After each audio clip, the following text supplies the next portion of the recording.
What the hell?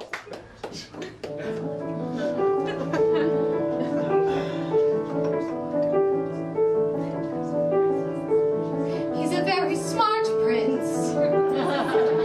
He's a prince who prepares, knowing this time I'd run from him.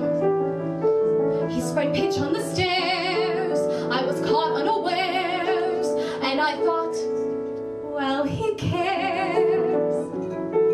This is more than just malice. Better stop and take stock while you're standing here stuck on the steps of the palace.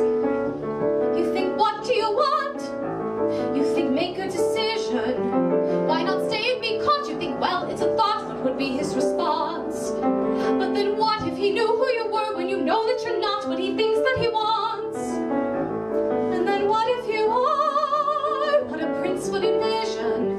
Although how can you know who you are till you know what you want, what you don't? So then which do you pick? Where you're safe out of sight and yourself, but where everything's wrong? Or where everything's right and you know that you'll never belong? And whichever you pick, do it quick, cause you're starting to stick to the steps of the palace. It's your first big decision. The choice isn't easy to make.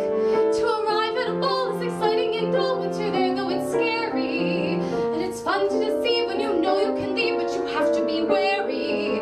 There's a lot that's at stake, but you've stalled long enough, cause you're still standing stuck in this stuff on the steps. Better run along home and avoid the collision. Even though they don't care, you'd be better off there where there's nothing to choose, so there's nothing to lose. So you pry up your shoes, then from out of the blue, and without any guide, you know what your decision is, which is not to decide. You'll just leave him a clue.